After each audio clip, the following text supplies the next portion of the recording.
बिस्मिल्लाहिर्रहमानिर्रहीम। अस्सलाम वालेकुम स्टूडेंट। तो हमने पिछले वीडियो में एक्सरसाइज नंबर 1 यूनिट नंबर 8 के कुछ सवाल किया था 1 से लेकर 6 तक। उसमें हमने क्वेश्चन नंबर 4 को छोड़ के बाकी सब हमने सीखा था। तो इसमें हम आगे जितने भी सवाल थे वो इस वीडियो में सीखेंगे। क्वेश्चन नंबर 4 भी हम इस वीडियो में सीखेंगे। तो पहले कुछ कंसेप्ट को सीखते हैं कि किस तरह करना है, इसके बाद हम सवाल की तरफ आएंगे। ठीक, हमने पिछले वीडियो में सिखाया था कि अगर आपके पास लेंथ गिवन हो L equal to 5 centimetre, 20 centimetre, 40 centimetre given हो और आपसे कहा जाता है कि पेरीमीटर निकालें।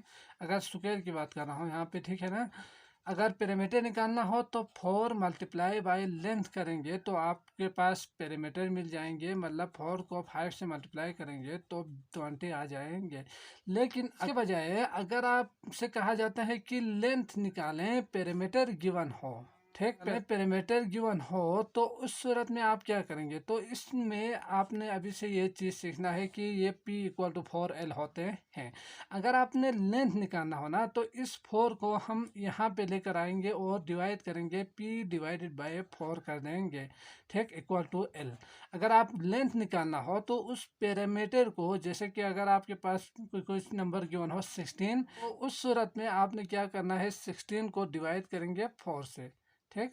अगर लेंथ निकालना है तो पहले आप पुट भी करके फिर इसको यहाँ लेकर आ सकते हैं, या डायरेक्ट आप लेंथ इसको याद रख सकते हैं, length equal to P divided by कितना, 4, ठीक। P जो भी दिया हुआ हो इसको आप 4 से डिवाइड करेंगे तो आपको लेंथ मिल जाएगा। समझ गए। तो सवाल की तरफ आते हैं और देखते हैं कि क्या है और किस तरह करना है। तो सवाल नंबर 4 है, the perimeter of A square shape is 72 centimetre. तो आपने अभी सीखा कि आप अगर आपके पास पेरीमीटर गिवन हो 72 सेंटीमीटर गिवन है और आपसे कहा जाता है कि लेंथ निकालें, ठीक। तो लेंथ निकालने के लिए हमें क्या करना है, या तो आप P equal to 4L, 4 multiply by L, ये स्क्वायर है ना तो इसके लिए 4 मल्टीप्लाई बाई L होते हैं। ये हमने पिछले वीडियो में सीखा था। तो यहाँ पे अगर आप देखेंगे तो हमें L निकालना है, 4 को इस साइड पे भेजेंगे तो P आवर 4 होंगे। तो या तो आप इसमें पुट करके 4 को डिवाइड करें या L equal to P over 4 याद रखें। फिर आप यहाँ पे फार्मूला बना के आप पुट करके सॉल्व कर सकते हैं। तो लेंथ निकालने के लिए हमें क्या करना है, P डिवाइडेड बाय 4 कर देना है। तो लेंथ इक्वल टू P कितना है, 72 है, तो डिवाइड बाय 4 करेंगे। तो डिवाइड किस तरह करते हैं ये तो आपको पता होगा, 4 एकम 4, 4 एकम 4, 4 आते 32। तो इस तरह आपके पास लेंथ आएंगे 18 के सेंटीमीटर में आएंगे। सवाल में सेंटीमीटर गिवन है, ठीक। तो इस तरह उसका जो लेंथ होंगे स्क्वायर का वो कितना होंगे, 18 सेंटीमीटर होंगे। समझ गए। तो आगे आते हैं, क्वेश्चन नंबर 5, 6 हम पिछले वीडियो में कर चुके हैं। तो क्वेश्चन नंबर 7 देखते हैं कि क्या है। सवाल number 7, children are playing in a square shape playground. तो प्ले ग्राउंड, ठीक। तो बच्चे एक स्क्वायर शेप प्ले ग्राउंड में खेल रहे हैं। तो इसका मतलब क्या है कि एक स्क्वायर शेप का प्ले ग्राउंड है, यहाँ पे बच्चे क्रिकेट खेल रहे हैं। समझ गए। तो if the length of the playground is 12 metre, अगर एक लेंथ 12 मीटर का हो, ये स्क्वायर शेप है और आपसे कहा गया है कि एक लेंथ 12 मीटर का है, फाइंड इट्स पेरीमीटर। अगर स्क्वायर शेप हो, एक लेंथ 12 हो, पेरीमीटर निकालना हो तो क्या करेंगे, सॉल्यूशन लिखेंगे। यहाँ पे आपको पता है पेरीमीटर किसके इक्वल होते हैं, 4 मल्टीप्लाई बाय L के। तो L हमारे पास गिवन है 12 सेंटीमीटर। ये सारी चीज़ें आप लिखेंगे, फिर आप लिखेंगे पेरीमीटर करके, perimeter equal to 4 multiply by 12, ठीक। तो इस तरह 12 चौके 48 आ जाएंगे आपके पास मीटर में आंसर। तो जो बच्चे खेल रहे हैं एक प्लेग्राउंड में, उसका अगर बाउंड्री देखेंगे तो बाउंड्री का जो लेंथ है ना वो कितना है, 48 मीटर होंगे या फिर 48 मीटर है। सवाल number 8, Haris wants to find out the perimeter of the square shape notice board. तो हारिस के क्लासरूम के अंदर एक स्क्वायर शेप का नोटिस बोर्ड लगाया हुआ है, ठीक। तो वो चाहते हैं कि उसका पेरीमीटर मालूम करे या उसका पेरीमीटर फाइंड करे। तो Haris wants to find out, Haris चाहते हैं कि निकालें perimeter of the square shape, जो स्क्वायर शेप नोटिस बोर्ड है उसका उसके क्लासरूम के अंदर वो मौजूद है। तो यकीनन इसका शेप किस तरह होंगे, स्क्वायर शेप होंगे। ठीक, if the length of one side of the notice board is 2.5 metre, अगर एक साइड 2.5 मीटर हो तो find the perimeter of the notice board, तो आपने निकालना है कि इसके पेरीमीटर कितना होंगे। अगर एक साइड 2.5 हो, अगर एक साइड 2.5 हो तो ये भी 2.5, ये भी 2.5, ये भी 2.5 होंगे। तो हमें पता है कि पेरीमीटर किस तरह निकालते हैं। अगर स्क्वायर शेप हो तो आपने मल्टीप्लाई कर देना है 4 से, 4 मल्टीप्लाई बाई एल होंगे। तो perimeter of this notice board is equal to 4 multiply by 2.5 होंगे। तो हमने यही सवाल किया था, तो आएंगे 9.0। मतलब इस तरह के एक सवाल हमने पिछले वीडियो में किया भी था। ठीक, तो इस तरह आपके पास उस नोटिस बोर्ड का जो पेरीमीटर है ना वो कितना आएंगे, 9 पेरीमीटर, पैरामीटर किसके इक्वल आएंगे, 9 मीटर होंगे। उसके बाउंड्री का जो लेंथ है पूरे बाउंड्री का वो कितना आएंगे, 9 मीटर आएंगे। समझ गए। तो क्वेश्चन नंबर 9, सवाल नंबर 9 है, if a rectangular room is 10.8 metres long. ठीक, एक रेक्टेंगुलर रूम है, मतलब इस तरह का एक रूम है आपके पास, इसका लेंथ कितना है, लॉन्ग है, एंड 8.8 मीटर विथ है और 10.8 मीटर लॉन्ग है। तो लेंथ इक्वल टू 10.8 है और विथ उसका है 8.8। तो ये यकीनन रेक्टेंगल शेप का है। तो जो रेक्टेंगल के शेप्स का अगर पेरीमीटर निकालना हो तो आपको पता है कि पेरीमीटर इसके किसके इक्वल होते हैं, पेरीमीटर इक्वल होते हैं 2 multiply by length plus breadth या विथ। ठीक, तो यहाँ पे क्या दिया हुआ है, विथ दिया हुआ है, तो आप यहाँ पे लिखेंगे W। ठीक, तो आपने यहाँ पे क्या करना है, एल के जगह पे 10 लिखना है, विथ के जगह पे 8.8, फिर इसको सॉल्व करेंगे। 2 पहले से ही है, एल होंगे 10.8, फिर विथ होंगे 8.8, तो आपने 8.8 लिखना है। इसके बाद इन दोनों को सॉल्व करेंगे तो 10.8 8.8 तो 19.6 होंगे इन दोनों को प्लस करने के बाद, ये तो आप जानते ही होंगे।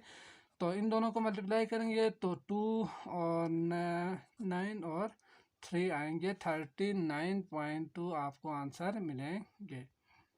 तो मतलब क्या हुआ कि उस रूम का पेरीमीटर, यानी उस रूम का अगर पूरा लेंथ देखेंगे ना तो इसका जो पूरा बाउंड्री का लेंथ होंगे वो 39.2 मीटर होंगे। ठीक, तो आप यहाँ पे देख सकते हैं कि perimeter of the room equal to करके 39.2 मीटर लिखेंगे। समझ गए। सवाल number 10, Nadia has a rectangular frame. तो नादिया के पास एक रेक्टेंगुलर शक्ल का फ्रेम है। ठीक, एक फ्रेम है जिसका जो शक्ल है वो किस तरह बन रहे हैं, रेक्टेंगुलर शक्ल के हैं। The frame is 12 centimetre long. तो एक फ्रेम है जो कुछ इस तरह से है, 12 मीटर लॉन्ग है, 8 सेंटीमीटर उसका विड्थ है। Nadia wants to put a ribbon around the frame. तो नादिया चाहती है कि इसके ऊपर एक रिबन लगाए। ठीक, तो नादिया एक रिबन लगाना चाहती है। तो आपके पास दो पार्ट्स है, इसमें दो सवाल गिवन है। क्वेश्चन नंबर ए है, find the required length of the ribbon. तो इसका मतलब क्या है कि नादिया इस फ्रेम के ऊपर, जो फ्रेम समझने के लिए मैं कुछ इस तरह से शक्ल बनाऊंगा। ठीक, ताकि आपको बाउंड्री का पता चल जाए। तो समझ लेना कि ये उसका बाउंड्री है और वो चाहती है कि इस बाउंड्री के ऊपर रिबन लगाएं। ठीक, तो रिबन लगाने के लिए हमें क्या निकालना होगा, पेरीमीटर निकालना होगा, क्योंकि पेरीमीटर ही क्या होते हैं कि उसके बाउंड्री को शो कर रहे होते हैं। अगर आप पेरीमीटर निकालेंगे तो आपको पता चल जाएगा कि उसका लेंथ कितना होंगे और कितना चाहिए होंगे उसको रिबन लगाने के लिए। ठीक, तो हमें यहाँ पे क्या निकालना है, पैरामीटर निकालना है। तो हमें पता है कि पैरामीटर किस तरह निकालते हैं। तो इसके लिए 2 इंटू एल प्लस विथ होंगे।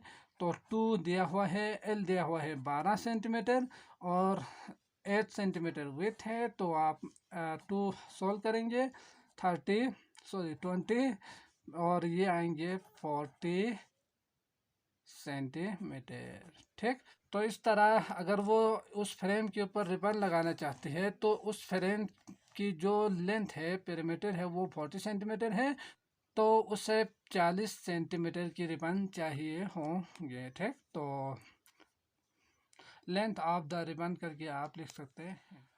तो पार्ट बी है, what will be the total cost of ribbon if 1 centimetre of it cost Rs 5। तो हमने ये चैप्टर नंबर 2 में सीखा था कि अगर आपके पास एक का गिवन हो और 5 का निकालना हो, मतलब अगर आपके पास एक का गिवन हो 5 का निकालना हो तो क्या करेंगे, मल्टीप्लाई करेंगे यकीनन। तो आप क्या करेंगे, 40 को मल्टीप्लाई करेंगे 5 से। ठीक, तो ये हम डिटेल से सीख चुके हैं उन वीडियोस में, यकीनन आप समझ चुके होंगे अगर आपने देखा है तो। 500 5 चुके 20। तो इस तरह आपके पास जो आंसर आएंगे वो है 200। टोटल जो कास्ट होंगे, खर्चा होंगे, वो 200 रुपये होंगे। सॉरी, 200 रुपये के लिए Rs = 200। ठीक, तो Rs = 200 रुपये होंगे, समझ गए। तो आते हैं अगले सवाल की तरफ। सवाल number 11, a building is 1 to 8 metres long. तो एक बिल्डिंग है, उसकी लंबाई यानी लेंथ कितना है, 1 to 8 मीटर है। तो एक बिल्डिंग कुछ इस तरह से है। ठीक, उसका जो लेंथ है वो 1 to 8 मीटर है एंड 96.5 मीटर विथ। तो इसका 96.5 विथ है, समझ गए। तो यहाँ आपके पास दो सवाल गिवन है। सवाल नंबर ए है, फाइंड आउट इट्स पेरीमीटर। तो पेरीमीटर निकालना है। पेरीमीटर किस तरह निकालते हैं, अगर रेक्टेंगुलर शेप का हो तो हमें पेरीमीटर निकालने के लिए जो फार्मूला हमारे पास है वो है L+W। तो ये फार्मूला कैसे बना ये तो हम सीख चुके हैं। तो 2 × L और 128 + 96.5। तो इस तरह आपके पास आएंगे। इसको हल करने के बाद तो इन दोनों को प्लस करेंगे, तो 2 × 128 + 96, तो 0.5 आएगा ही आएगा। इन दोनों को प्लस करेंगे तो 14, 9, 9, 10, 11, 12 और 2। तो इस तरह आपके पास आएंगे। इन दोनों को प्लस करने के बाद 2, 2, 4.5। अब क्या करेंगे, इन दोनों को मल्टीप्लाई करना है। तो 2, 5 दूनी 10, 0 आएंगे तो इसको छोड़ दें, 0 चलो लगा दें। तो 4 दूनी 8, 2 दूनी 4, 2 दूनी 4। तो इस तरह आपके पास आएंगे 448 मीटर। उसका पेरीमीटर बनेंगे, यानी यहाँ से लेकर यहाँ तक का जो लेंथ है ना वो कितना होगा, 448 मीटर होंगे। तो आप कह सकते हैं पेरीमीटर यहाँ पे लिख सकते हैं = 448 मीटर होंगे।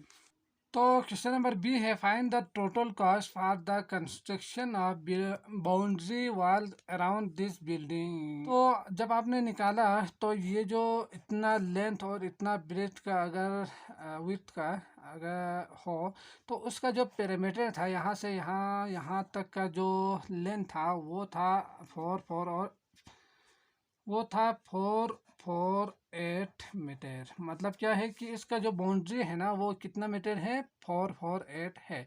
तो आपसे कह रहे हैं कि find the total cost for the construction of boundary wall. तो इस बाउंड्री वॉल के लिए कितना खर्चा आएंगे if the rate of construction wall is Rs 470। अगर कंस्ट्रक्शन के जो रेट है वो अगर 470 हो पर मीटर हो, एक मीटर के लिए अगर 470 हो तो 4, 4, 8 का निकालें। तो मैंने उस वक़्त आपको समझाया भी था कि अगर आपके पास एक का गिवन हो और 470 का निकालना हो तो आप क्या करेंगे, मल्टीप्लाई करेंगे। तो हमने सीखा था ये चीज़, तो हम मल्टीप्लाई करेंगे इन दोनों को। तो जब आप मल्टीप्लाई करेंगे ना तो इसका जो रिजल्ट आएंगे वो मैं लिखूँगा मल्टीप्लाई करने के बाद। तो आपके पास जो टोटल खर्चा आएंगे वो है 211030 रुपये, यानी Rs 211030 खर्चा आएंगे, समझ गए। तो यकीनन आपके लिए ये बहुत ज़्यादा इजी हो चुके होंगे अब तक तो, कि किस तरह समझना है, कैसे करना है। तो अगर समझ में आए हैं तो लाइक कीजिएगा, सब्सक्राइब नहीं किया है तो चैनल को सब्सक्राइब भी कर दीजिए। अपना बहुत ज़्यादा ख्याल रखिएगा। अल्लाह हाफिज़।